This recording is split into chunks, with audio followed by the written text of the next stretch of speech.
नमः शिवाय दर्शक बंधु मुक्तेश्वर राष्ट्र यूट्यूब चैनल परिवार को आपण मान को स्वागत। 2025 मसीहार वार्षिक राशिफल मेष राशि मेष लग्न नाम राशि रे मेष अश्विनी कृतिका दिजा तीनोटी नक्षत्र मेष राशि पाई कौन रहिबो संपूर्ण 12 मासर 365 दिनर राशिफल। सर्वप्रथमे इंग्राजी नववर्ष 2025 अनेक अनेक शुभेच्छा एवं शुभ अभिनंदन। दर्शक बंधु वर्ष आरंभ आपण राशि द्वितीय रे गुरु षष्ठ रे केतु एकादश रे शनि द्वादश रे राहु ग्रहों द्वारा आपण राशि प्रभावित हब। यही मुख्य चारि ग्रहों परे अन्य ग्रह मानकर विश्लेषण मध्य विचार को निया जाइछि एवं ए सब को आधार करी विचार करा जाइछि। तेणु विशेष करी वर्षर आरंभ मास गुड़िक विशेष करी मे मास पर्यंत आपण राशि पाई अनेक शुभ रहिबार जोग रहिछि। शिक्षा क्षेत्र स्वास्थ्य क्षेत्र व्यवसाय क्षेत्र पारिवारिक क्षेत्र दूरयात्रार क्षेत्र प्रत्येक क्षेत्र प्रायतः आपण शुभ फल लाभ करिवे। 29 मार्च रे महाग्रह शनिंकर राशि परिवर्तन 15 मे रे गुरुंकर राशि परिवर्तन 18 मे रे राहु और केतुंक चलन पर आपणक राशि रे किछि परिवर्तन आसीबो। आपणकर राशि 29 मार्च 2025 ठारू शनि 7.5 क्षेत्र को गमन करिवो। आपणक राशि रे शनि 7.5 रो प्रभाव 7.5 आपण भोग करिवे। तेणु विशेष करी आपण को मे मास ठारू आपण राशि प्रति किछिटा परिवर्तन सृष्टि होबार जोग रहिछि। विशेष करी तृतीय भाव को गुरु कर परिवर्तन एवं द्वादश भाव को शनिंकर परिवर्तन एकादश भाव को राहुंकर परिवर्तन पंचम भाव को केतुंकर परिवर्तन घटिबा द्वारा अनेक किछि परिवर्तन आपणक जीवन में मध्य सृष्टि हो। विशेष करी आपण सावधान हिसाब रे चल प्रचल होबार आवश्यकता रहिछि। आपणक राशि रे 29 मार्च 2025 परे जो शनि 7.5 रो प्रभाव आसीबो सेति पई आपण विशेष करी सावधान रहिबा जरूरी अटे। निजर धन क्षेत्र निजर कर्म क्षेत्र एवं निजर आय क्षेत्र जो सेक्टर आपण किसी रोजगार करूचंती से सेक्टर प्रति मध्य आपण सजाग रहिबा उचित। कारण धन नष्ट कर्म क्षेत्र रे विवाद कर्म क्षेत्र रे विपद मानहानि सम्मान हानि रो जोग सृष्टि होबार रहिछि। विशेष करी 2025 मे मास रो शेष ठारू आपण प्रत्येक कार्य करिबा पूर्व अनेक थर भाबी चिंती कार्य करंतु एवं निष्पत्ति नियंतु जहाँकि आपणक पई शुभंकर रहिबो। शिक्षा स्वास्थ्य क्षेत्र प्रति सजाग रहिबा संतान मानकर स्वास्थ्य पई सजाग रहिबा पितामातांकर स्वास्थ्य एवं सेमानकर देखा चाह ठीक भाव रे करिबार आवश्यकता रहिछि।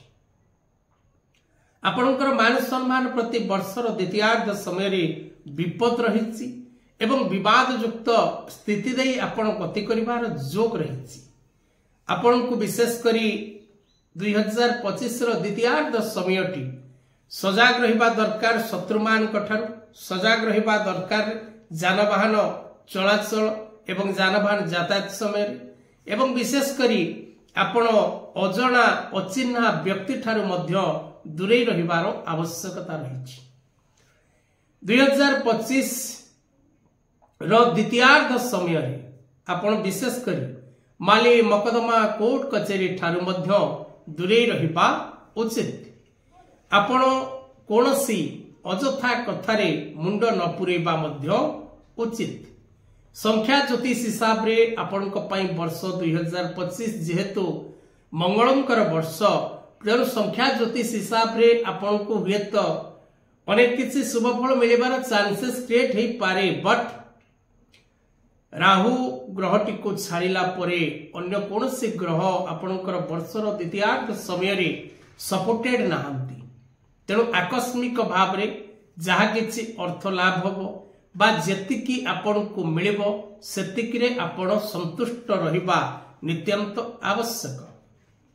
आपणकर राशि अनुसार विशेष करी जो माने ऑनलाइन सेक्टर रे काम करूचंती बा कृषि क्षेत्र रे काम करूचंती बा व्यवसाय क्षेत्र रे काम करूचंती बा सोशल मीडिया रे काम करूचंती बा इंजीनियरिंग सेक्टर रे काम करूचंती बा ट्रांसपोर्टिंग सेक्टर रे काम करूचंती मेडिकल सेक्टर रे काम करूचंती सोशल मीडिया रे काम करूचंती राजनीति रे कार्यरत अछंती प्रशासनिक सेवा रे कार्यरत अछंती बा कोनसी चार्टर्ड अकाउंटेंट कार्य आपण करूचंती बा डेकोरेटर कार्य करूचंती बा आर्किटेक्चर कार्य करूचंती बा पुलिस विभाग रे अछंती बा मीडिया विभाग रे अछंती बा वकिलाती क्षेत्र रे अछंती तेबे मेष राशि जदि आपणकर मेष लग्न जदि आपणकर नाम राशि रे मेष जदि आपणकर एवं 112131 नक्षत्र मेष राशि जदि आपणकर तेबे आपण सावधान रहिबार आवश्यकता रहिछि सतर्क रहिबार आवश्यकता रहिछि कोनोसी कार्य रे आपण कदापि जल्दीबाजी होंतु नहीं अजथा आपण कष्ट भोगिबे पीड़ा भोगिबे दुख भोगिबे नानादि प्रकार रो जंत्रणा आपण निश्चित भाव रे प्राप्त करिवे तेणु भाबी चिंती जगी रही समय कटि गले गला तेणु आपण सावधान रहिबा नित्यांत आवश्यक। वर्षटी को सर्वोत्तम करबा पई आपण सर्वप्रथमे निजर जन्म जातक विचार करि नबा उचित वर्तमान समय रे कोन चालीछि आपनकर ग्रह दशा कोन चालीछि आपनक पई समय एवं से अनुपात प्रतिकार करबा नित्यांत आवश्यक।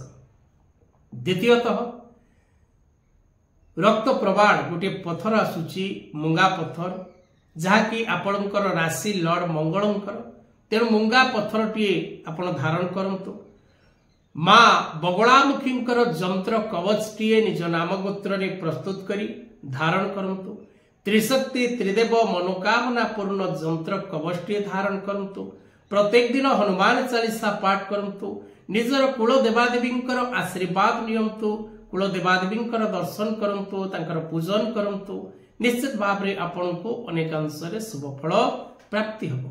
मंगलवार दिवस रे आमिष त्याग करंतु मंगलवार रो व्रत रखिबाकू चेष्टा करंतु।